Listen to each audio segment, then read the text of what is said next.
News. And while all of this is happening, President Biden plans to head to Pennsylvania today to talk about Bidenomics. It is his first public appearance since Monday. And it's been 31 days since the president last took questions from reporters alongside another world leader. 58 days since his last solo news conference. Fox News contributor and columnist for The Messenger, Joe Concha, joins us now.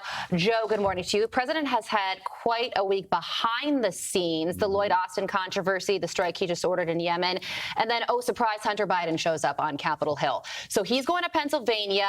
There's going to be reporters there. They're going to have a lot of questions. How do you see this playing out? Apparently, the president is running to be the president of Pennsylvania.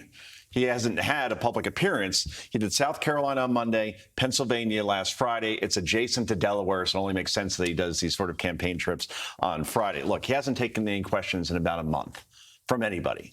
And we keep hearing from the press secretary that he is the most transparent, most accessible president in history. But clearly his handlers do not want him out there because it's not only a cleanup on aisle 5, it's 18, it's 22. They just don't trust him outside of a teleprompter. All the aisles need mopping. And to your point, he's been to Pennsylvania 30 times as president. Wow. That's a lot. That's good stat. The Pentagon apparently won't commit to Defense Secretary Lloyd Austin holding a news conference. Listen to this.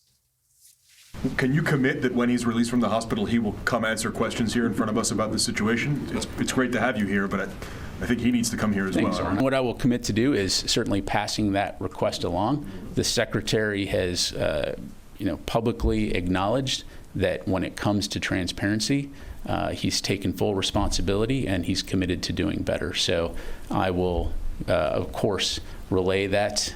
Joe, while prostate cancer is serious, it doesn't prevent you from speaking. So either his condition is way worse than they're letting on, or they think he's above talking to the American people. I think he is incapacitated at this point. Why else would he not contact the president, the Congress, let the American people know that he's in the ICU for 8 days? If he couldn't do that himself, we've all been in the hospital. As far as prostate cancer is concerned, you're right. I talked to my wife about this. She is a doctor. Clearly, there's something else going on here because he has the ability to get to his phone and at least write an email saying, I'm going to be out for a while, right? And that never happened. So we should be very concerned because obviously the world is on fire right now. And the defense secretary, apparently we need a LoJack to know where he is at all times because even the president wasn't informed of his condition. Yeah, this is definitely, I'm sure, an emotional time for him given the diagnosis. Sure. And you can understand where he would need some time to process the information himself. But when you become a cabinet member, you give up a lot of your privacy. So it's just a factor that plays into the job. At least have a deputy handle his responsibilities for now, Carly, because if he isn't speaking to the press, there's something going on here. Let's be clear. Within the last 12 to 24 hours, he just authorized a massive strike on Yemen. So if he can do that, he can get up in front of a camera. If he authorized it. That's a great qualifier. Yeah. If he authorized it. Interesting stuff. Joe, thank you so much for joining us. Oh, I'm Steve Doocy. I'm Brian Kilmeade. And I'm Ainsley Earhart. And click here to subscribe to the Fox News YouTube page to catch our hottest interviews and most compelling analysis.